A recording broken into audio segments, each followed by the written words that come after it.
morning. My name is Nicola Kemp and I'm Editorial Director of Creative Brief. Thank you so much for tuning in to this morning's Conversation for Change as part of Bite Live 2020. Incredible things happen when women speak their mind. And this morning, I'm lucky enough to be joined by two brilliant women who do just that. Today, we're going to ask what would happen if we all told the truth and spoke the truth, not only to each other, but to ourselves. If we stopped telling women to build resilience and instead called out shitty behaviour, bullying, unequal pay, and sexual harassment for what it is.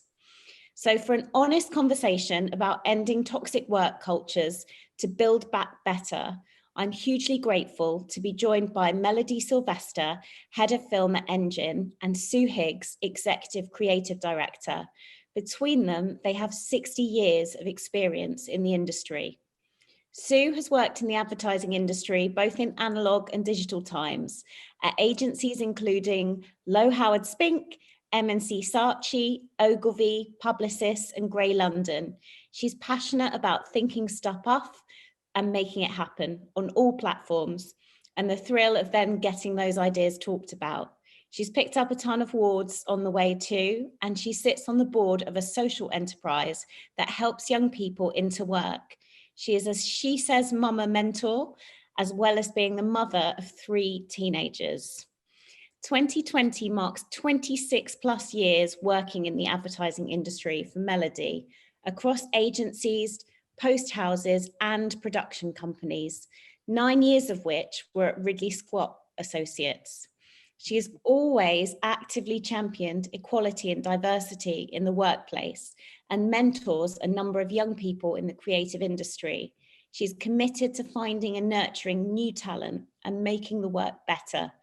Anyone who knows her well will tell you that she is very opinionated, and she has a massive collection of trainers, which she makes no apology.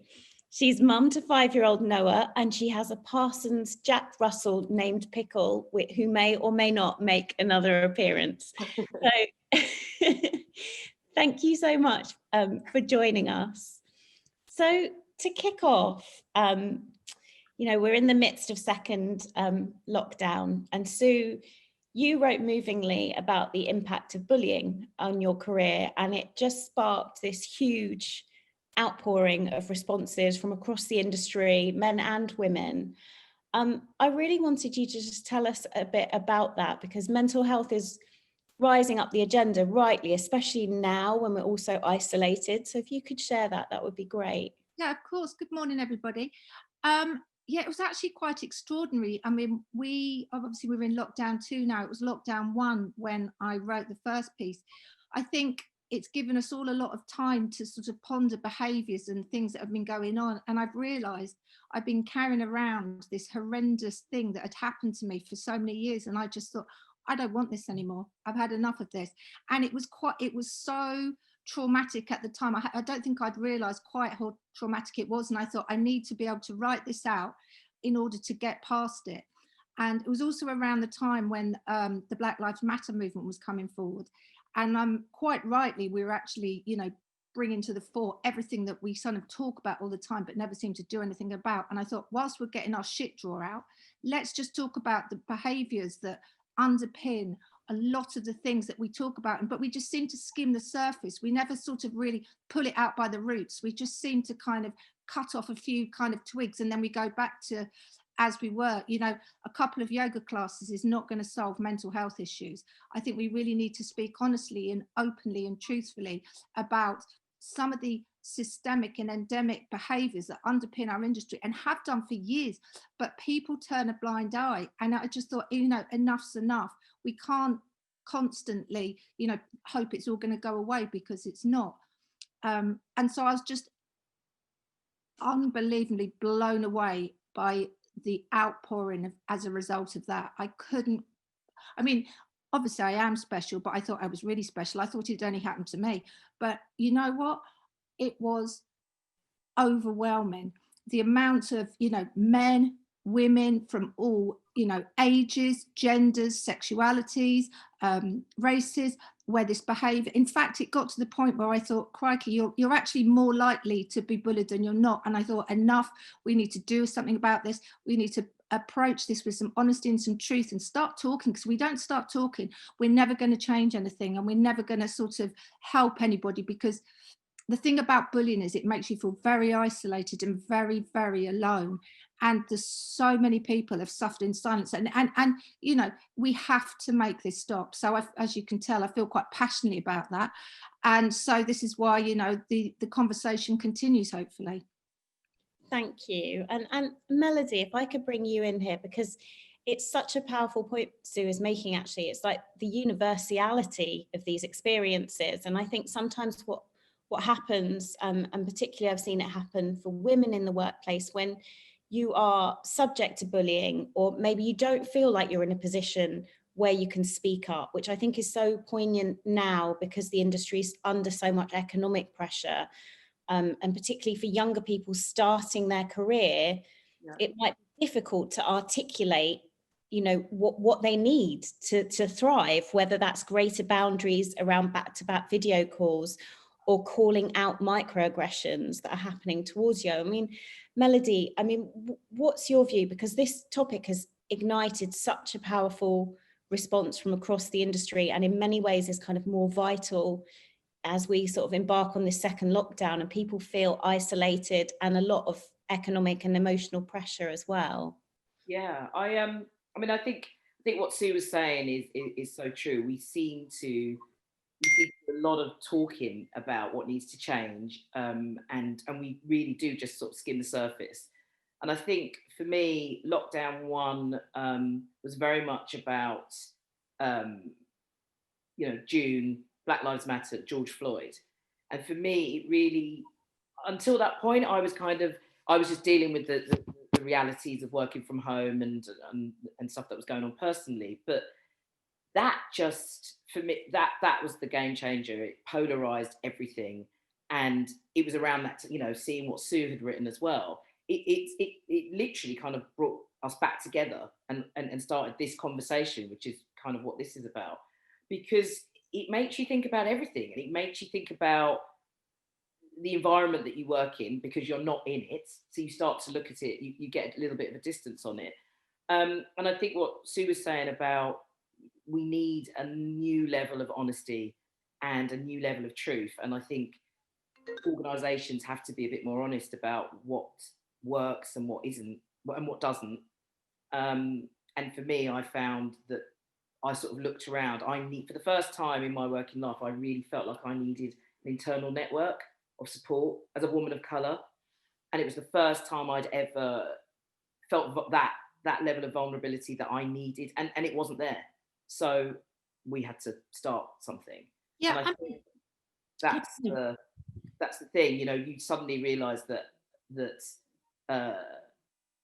you might need something, and then you go looking for it, and you don't find it. But I think like those networks that you have to build, they can come in any sort of format, but it is about talking. You've got to talk to someone, really. I mean, I think what the industry forgets is actually, when all's said and done, we're all just a bunch of people, and we don't always treat our people that well. So like Melody's saying, it's like you need your people, and you need your people to understand you.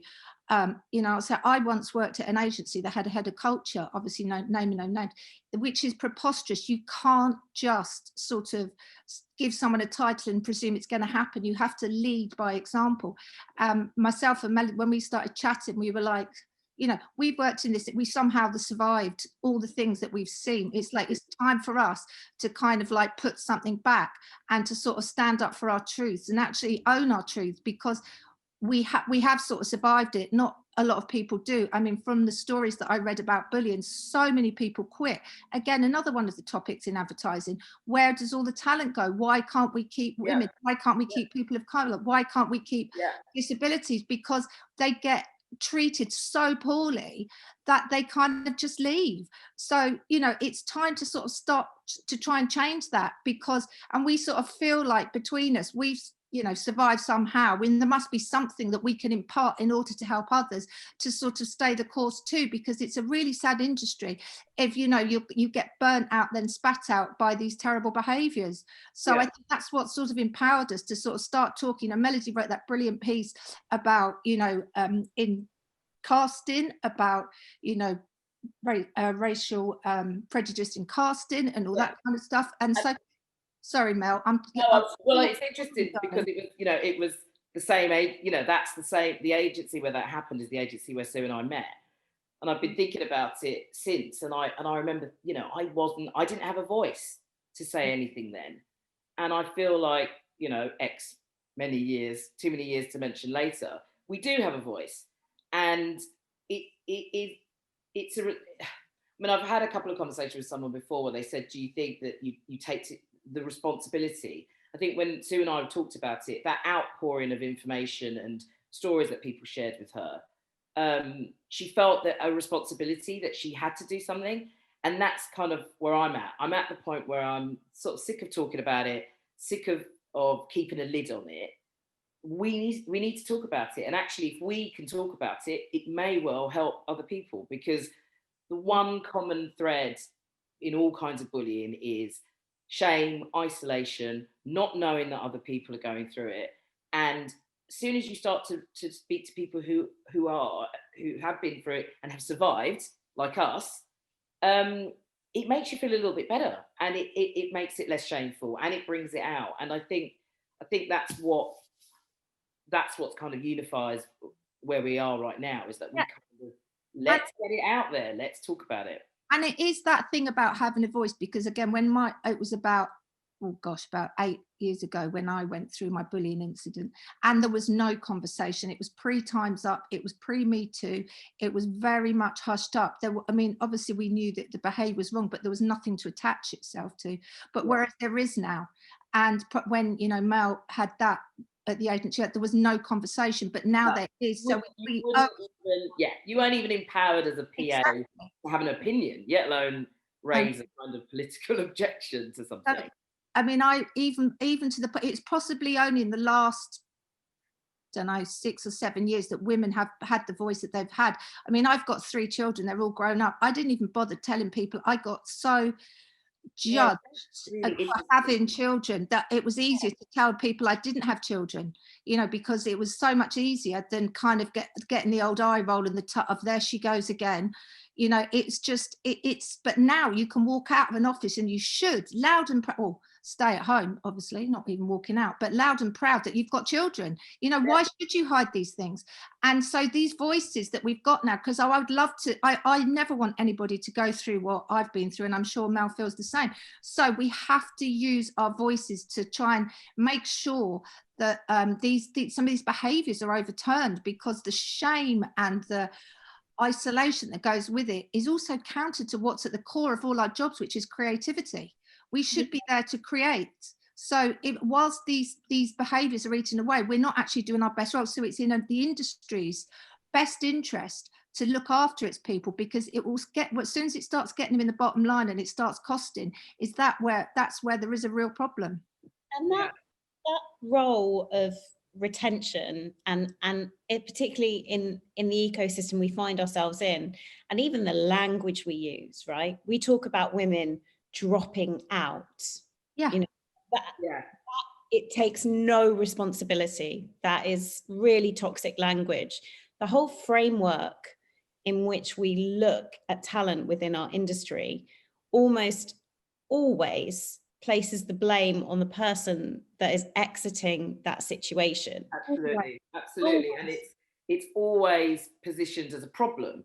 And I think that's the diversity and inclusion gag, because it's a gag, because literally all people do is talk about D&I, but actually nothing actually comes of it. And what it does is it starts to make diverse talent a problem to solve, a number to move into a column, a piece of data to capture. But actually, one of the things that I feel really strongly is that it's good business sense to have a diverse workforce that reflects the audience that you serve. And that is fundamentally is what advertising does and what creative agencies do. And it just doesn't make any sense if you don't have teams of people that understand the audience that they're working on. That's just baseline. So I find myself really frustrated sometimes, just thinking, why are we still talking about this? Like, why are we still having to and much in the same way that we're still talking about women in the workplace. It's definitely a much more open conversation than it used to be. Like, I'm still blown away by the fact that Sue didn't volunteer the information about having kids because it was easier, and I totally get it. But it makes me, it makes me wild to think that you would have to hide something so amazing in your life because it's just easier. And I think it ties back into that other stuff that's about the language about work dropping out, or if you're not working all the hours on pitches until really late, then you're not. How committed are they? Are they really committed? They're not really putting in all the hours, are they? They're out the door. Exactly. The reality is that we do, most people with kids no, I probably shouldn't say this, but they get a lot more in. They do a lot more in the less time than, when I think back to the time when I didn't have kids, I would say I'm much more productive now because I don't have as much time. Yeah. And I think you're right though. The industry seems to worship at the font of presenteeism. Yes. And the language around working all the hours, whether it be like, well into the night or over weekend, is dedication. Yeah. It's not about burnout or anything to do. There's no boundaries. And I think one of the things is the industry is what we call soft management. There's no real hard structure. It's different in different places. It's different under different people. There's no sort of set structure. Therefore, every time you go into somewhere, you have to sort of learn the culture of how that works, and it can work in different ways. Yeah. But within that, it's always been allowed that you're here as long as, someone once said you work 9 to idea. Wow. And that it's kind of like, well, it doesn't, it's even more than if you've got kids, and it's even more if you've got a woman, that you've got, that you're a woman. It's, like, why should you burn yourself out for profit? It's like, as a human being, as a person, you shouldn't be expected to, have your adrenal system on fire in order to sort of do your job. And that's what a lot of, people are expected to do. And the whole sort of pub culture, a lot of that time is spent, in the pub, and that kind of, and being forced to kind of be a part of that, even if whether it was what you wanted to or not. I remember back in the day having to go to the pub to collect the creatives, and you didn't really want to go. And then, of course, if you went, you had to sort of stay because you had to be boring. Fun. Yeah, because if you're a fun girl PA, then you're kind of, all of that stuff, when you look back on it, and I think that's a really interesting point about that soft management. It varies in different places, and when often, people that work in other industries, it's a lot more formalized, isn't it? You check in at certain times, you do a certain amount of hours, you check out. It's not like that in advertising, and of course, that's some of the good things about it.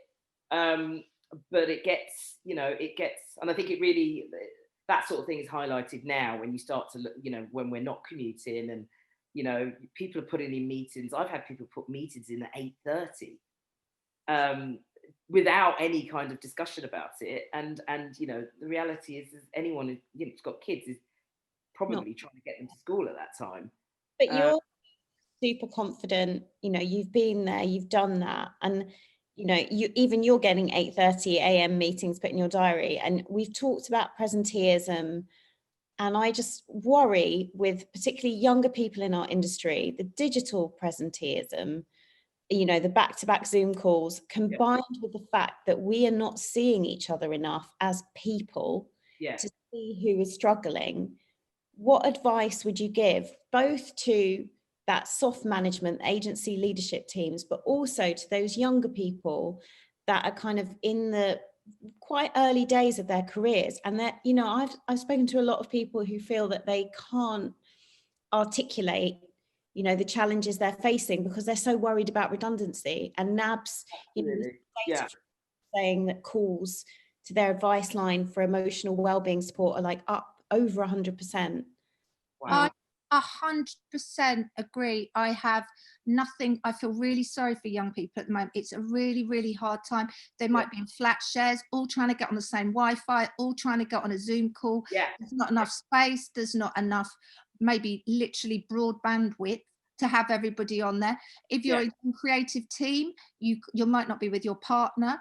And I've noticed also this hierarchy on a Zoom sometimes where, you know, it kind of like the big people speak first and then the young people are sort of the last on. So I think it's up to a creative director or somebody to make sure that actually the younger people speak first, because they're the ones that maybe need the most support, and maybe they're the ones that need to talk through, and rather than just sit quietly in a little black box in the corner.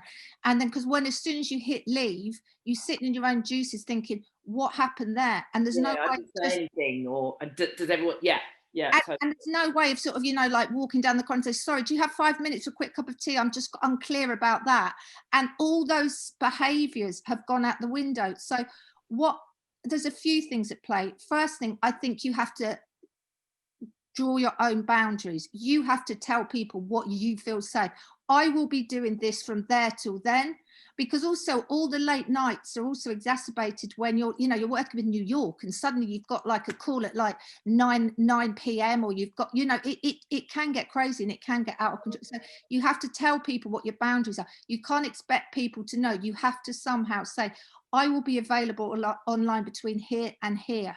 You also, I think, have to find, some of the language that I found useful, that I've learned subsequently from being bullying, is telling people, because you can't attack, you don't want to be seen as the moan one, you don't want to be seen as, oh gosh, I'm the troublemaker, because that's the thing that will make really what inhibits people coming forward, isn't exactly, because you feel like a troublemaker.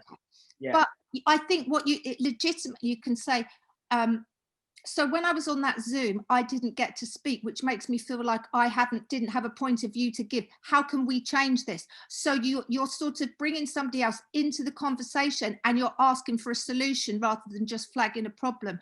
Or I think it's totally legitimate to say, when this happens, it makes me feel like this. So what can we do? So rather than just saying you are doing something wrong to me, where it maybe looks, you're actually actively looking for a solution. And I found that really useful. That I've spoken with a few people and they've said that's really just quite helpful, because the other person, might not know. That's the other side, is because if you're running a thing, you might not know. Which is, you owe it to yourself to sort of explain. So I'm doing this, I'm in a flat share, and so between these hours it's very simple, but after that I can't. And so we've got, oh righty ho, because otherwise people are making huge assumptions that they might not be qualified to make. So I think you have to draw your own boundaries and tell people. But I think actually as well, to the message as well for line managers, because I think, a lot of what we're saying here is directed at people proactively as individuals. But I think if anybody watches this and has got a team and has a team to manage, some of the things to be aware of is particularly in this environment, is don't pretend you have the answers. Don't pretend you know. No one really knows how to deal with this. But put yourself in a position of asking.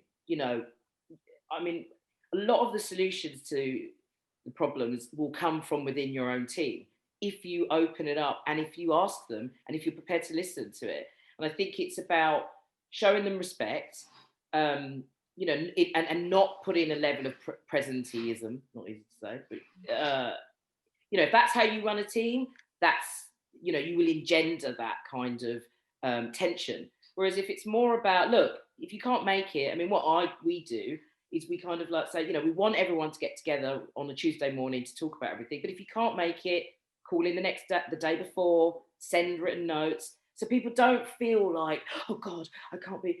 And the reason why I want that is because I've been doing it long enough I remember being, if I didn't make it, if I wasn't going to be there for him, just the absolute fear. And I know we're painting this really terrible picture of what it used to be like. But it was very much, it was about that, and not being able to express an opinion. If I'm trying to imagine that period on a Zoom, I would have never have spoken. I mean, No. I didn't, believe it or not, I never used to speak. I didn't used to say anything. You listen, make notes, you didn't express an opinion. I'm completely the opposite of that with anyone in my team of that age. I want to hear, I actually would prefer if they were doing most of the talking and the more senior producers were listening. I mean, I think the important thing is just to remember that we're all humans and we all struggle. And I think as again, if you are leading a team, it's okay to say, this is difficult, isn't it? Just to sort of empathize and sort of, so someone goes, oh, thank God for that. Oh, thank God for that. You know, the fact that one of the positives. She's struggling with it too. She's supposed to be in charge. You know, that, being human is the paramount thing. And that also, the whole stuff around Black Lives Matter and people of color in your organization, which generally there's going to be less of them. You don't need to be like, oh, I can't talk to you because I'm not black. I don't know what to say to you. You're a human being. People are traumatized. Trauma is, it's the same in most things. Reach out to somebody. You don't need to know what the right thing to say is. You just need to offer. Oh, And I think someone's trying to call me in the middle of a. there's I think the most important thing, and it goes back to my bullying thing, is the thing that I didn't do because I felt shame was I didn't really talk to anyone. I held it in, and that made me very ill. And I ended up blowing, so to speak, when I couldn't take it anymore. I'd got myself to such a point that I couldn't take it anymore. I had spoken to HR, but it was in a different time. Whereas now, I would say always talk to someone. There's nothing you can't deal with if you talk to somebody. Find your tribe. I mean, even if it's a WhatsApp group, just find your tribe. Just talk to people. Just find somebody. Network, and if there isn't one, start one. Start one. I know it sounds massive, but it could be literally a network of 3 people. Yeah, I mean, like we say, behind every great woman is a WhatsApp group, because supporting people. Class WhatsApp groups, they don't count towards that particular equation. Oh, but I just think, like it's just, we have to respect human beings and treat them thus, because we just expect them not to be. And I think management has predominantly been the white male, and I don't want to get into too much of that, but the patriarchal way of leading thing isn't always the most empathetic with EQ. So I think the more that we can model some kind of empathy and shared understanding, I think we'll get to a much better place where we don't have to have heads of culture, because our culture will be clear, because we all feel valued and supported and have enough and know that whatever it is, I can talk to someone about it and I will be heard, and I can use my voice to do that. And that, although that sounds quite simplistic, it's actually quite difficult to get to. But if there's anything, that myself and Mel really feel passionately about that sort of way, which is why we want to offer support to anybody who might need or is going through something and they feel they haven't got anyone to talk about. Yeah. And with that support in mind, like, what do you think is the most important thing because sometimes it's like if you're looking for that support within the company or agency you're in, that might not exist yet. Yeah. And you might not have the mental load or emotionally, have that emotional capacity to build that within your company. Like, what advice would you give to people, both for companies as well? Because for a people-focused business, having the right culture is so key to having the best creative output as well. So what do you think is sort of the key advice there? I think if it isn't within your company, you need to seek it out. Even places like She Says, they have a great mentorship. They have, there's some really great kind of people at NABS, like you mentioned, that you can kind of just get some support from. Don't even if you've got friends in another agency, like you think, oh God, it's not my agency, but they're still 9 times out of 10, we're all going through the same thing. We always think the grass is always greener, but it's not. Everybody generally is experiencing pretty much the same thing. So you might be able to be put in touch with somebody, or someone who and it doesn't have to be like for like. When I was so one of the reasons me and Mel are friends is because obviously we love each other, but back in the day when there was no female creatives, I used to love the TV department because they were predominantly women. So I used to be in the TV department the whole time because, you know, otherwise I was just with, you know, like blokes that drank beer and tried to make me sit on their laps. And so it was really refreshing to go to so, you know, a lot of the things I talked about, if they weren't literally there was no female creatives to talk to, but I could talk with my people who would, you know, the producers or other people like that. So you will always find someone. They might not be. You only have to find one you know, exactly. We're saying networks or we're saying groups, but I think you really only have to find one person, because chances are that person can connect you with another two people, and on it goes. And I think that's why it loops back to that piece of advice, which is you can check if someone's okay, regardless of whether you have any similar characteristics, and little things like someone at the moment as well. Like I've got a real thing of anyone who joins the agency during lockdown, I just feel like I have to message them, you know, and just go, "Are you all right? How are you finding it? If you want to have a cup of tea, just shout," you know. And people, they may not need to speak to you, but then 3 months later, they might go, "Actually, there's a couple of things I'm a bit confused about on how things work. Can I ask you?" And if I don't know the answer, I'll know someone else who does. And that's how it starts. And that's normal human behavior, so that should apply to everything. So it isn't just about, because I think you find, I think some people found it, I think some people, maybe white people, found it difficult to know what to say to their black colleagues and or friends around that time. And the difficulty was they didn't know what to do with that awkwardness. And I think I could say fairly categorically from all the black people that I spoke to, they did not feel like they could take on that awkwardness for their friends or colleagues. You know, they couldn't carry, they had so much to carry of their own, because it's trauma. And so they kind of just wanted someone to just ask them if they were okay, you know, rather than bring their awkwardness and go, "Oh, I don't know what to say to you, but I really want," because that instantly puts a distance. And I just want human connection, and they just want to know that you care. And I think that's the same with everything. So practical advice, we did have three pieces of practical advice, didn't we? Sue? Yeah, we did our homework, we wrote it all up. But we did also, it is about reaching out to somebody. It could be one person, it could be somebody in a different department, it could be someone who's completely unrelated to what you do, and actually that might be what makes them perfect. I read this thing, it was on Twitter, and it's really interesting because back to Mel's point, it's like, even if it's not happening to you and you see it with someone else, reach out to them. And someone had written, and I'm sorry because I didn't write the person's name, who wrote this, said, "When my creative director was making my life hell, the good people looked on and did not once did they speak up, but they were good people." And I think that's the most painful thing about going through trauma. Yeah, and like and respect don't step in for you. Yeah, because that puts you in, that isolates you again, and you've got to fight. You know, it's a double battle for you. And I think it's time for people to not keep looking on. You know, and suffer in silence, because no one particularly helped me. They didn't, not within the agency, but they knew it was going on, and that almost made it going on, and carried on, zone in and out on what they wanted.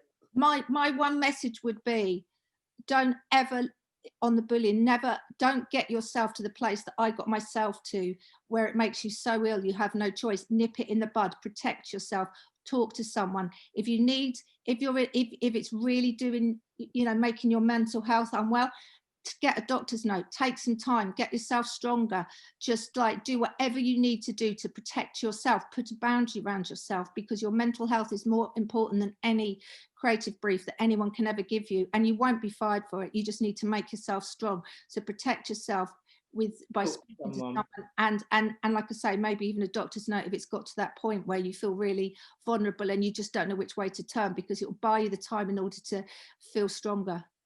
That's such great advice. Thank you so much. You've both done so much in terms of opening up conversations that have been quiet for so long. And And Sue, the point you made about those good people looking on and doing nothing is such a powerful one. Time to research into sexual harassment in advertising found that actually one of the biggest barriers and levers for change is bystanders, all the people doing nothing, just watching. And I hope that this conversation can contribute to an ecosystem in which a lot more people decide not to be bystanders.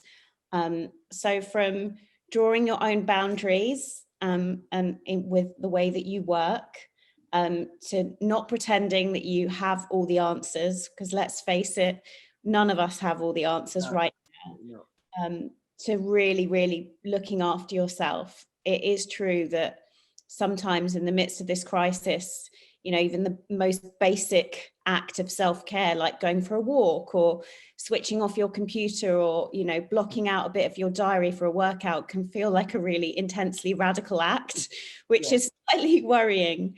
But you've given us so many things to think about and so many action points to take away. So thank you so much, Melody and Sue. And thank you everyone for tuning in to Bite Live 2020. Thank you both so much. Brilliant. Thanks for having us. Thank you.